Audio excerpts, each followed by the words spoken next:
kepada masyarakat. Apa respon mereka mengenai kebijakan syarat vaksinasi ini? Agita, silakan. Ya, selamat malam Caca dan juga pemirsa. Saya akan tanyakan kepada masyarakat yang ada di sini bagaimana sih sebenarnya setuju atau tidak apabila sertifikat vaksin ini digunakan sebagai prasyarat untuk kegiatan di area publik. Kita tanya, halo, dengan Mbak siapa? Dengan Hera.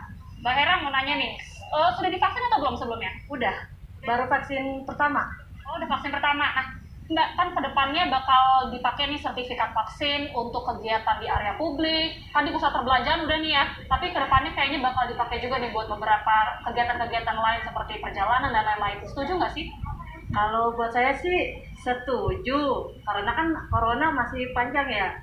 Nah, jadi surat vaksin buat ditunjukin kalau misalkan kita udah bebas dari corona. Nah, cuma ya itu dia, banyak yang nggak setujunya. Ya, Nggak setuju gimana? yang banyak yang nggak setujunya katanya kalau buat tempat rekreasi perbelanjaan kan anak di bawah umur 12 tahun ya tidak boleh. Nah itu dia, masa yang datang rekreasi cuma mama anak ABG doang, itu yang permasalahannya. Tapi kalau anak yang dia bawah 12 tahun harus di rumah kan gitu. Tapi kalau buat saya sih efektif karena saya udah divaksin. Efektif karena Mbak udah divaksin ya? Iya. Makasih ya Mbak Hera. Nah, itu tadi tanggapan salah satu masyarakat yang mengatakan setuju-setuju saja karena dirinya sudah divaksin. Kita coba tanyakan satu lagi, Mas, dengan Mas siapa? Jonathan. Mas Jonathan ini udah divaksin atau belum? Sudah full vaksinnya. Oh, udah dua kali divaksin ya. Nah, Mas, setuju nggak sih kalau kedepannya sertifikat vaksin ini sebagai prasyarat untuk kegiatan di area publik, baik itu perbelanjaan, perjalanan, bahkan pariwisata dan lainnya, setuju nggak? Saya rasa sih kebijakannya kurang pas ya. Kenapa, Mas? Kurang setuju dan kurang pas ya. Karena kebijakan itu membuat ruang gerak orang atau kebebasan seseorang itu terbatasi. Padahal dia itu nggak divaksin bukan karena keinginan dia gitu. Tapi ya mungkin karena distribusi vaksinnya di tempat dia juga nggak ada, atau mungkin dia sedang mengalami penyakit sesuatu gitu. Jadi kebijakan ini kayak kurang tepat gitu. Orang juga nggak pengen kena COVID gitu.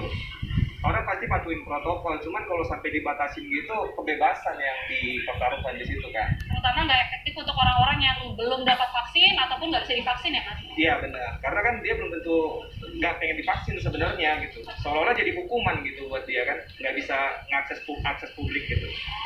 Ya, makasih banyak ya Mas Jonathan atas opininya dan juga tanggapannya. Itu dia Caca, dua profil masyarakat yang mengatakan ada yang setuju, ada yang tidak apabila sertifikat vaksin ini sebagai salah satu prasyarat untuk berkegiatan di area publik.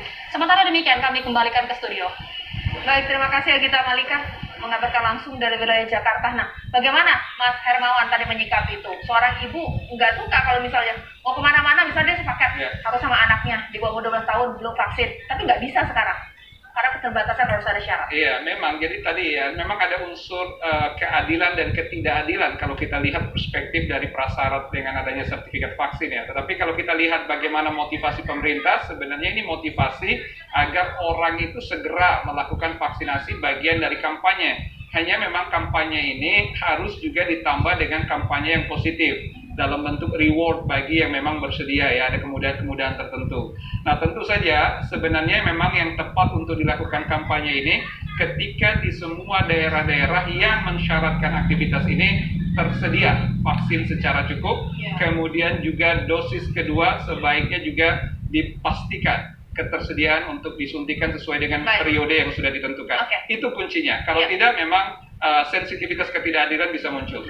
Kalau dari kacamata masyarakat, sekarang saya tanya kepada Pak Imam Prasojo, sebaiknya kebijakan ini dilanjutkan ataukah memang perlu banyak evaluasi di sini, Pak Imam?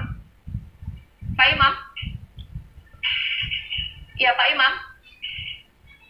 Pak Imam bisa dengar suara saya dengan jelas? Baik, ternyata terputus. Mungkin terakhir saya ke Mas Hermawan di sini. Dilanjutkan atau evaluasi dulu? Vaksinnya terus harus dilanjutkan, tetapi bahwa ada evaluasi sebagai prasyarat. Saya contoh terakhir ya, DKI Jakarta itu kalau bisa harusnya total populasi yang divaksin, bukan menargetkan 70%. Jadi kalau semuanya sudah divaksin, kenapa juga harus pakai prasyarat vaksin? Betul. Terima kasih Mas Hermawan, dan sayang sekali tadi komunikasi saya terputus dengan Pak Imam Prasojo, tapi terima kasih juga untuk seluruh narasumber. Saya ingatkan kembali kepada Anda pemirsa, tetap patuhi protokol kesehatan 5M, dan jika Anda mendapat kesempatan untuk divaksin, segera divaksin. Jangan pikir 2 kali 3 kali segera divaksin karena kesempatan itu juga langka untuk sekarang ya. Baik, saya Caca Anissa menutup apa kabar Indonesia malam. Selamat malam, sampai jumpa.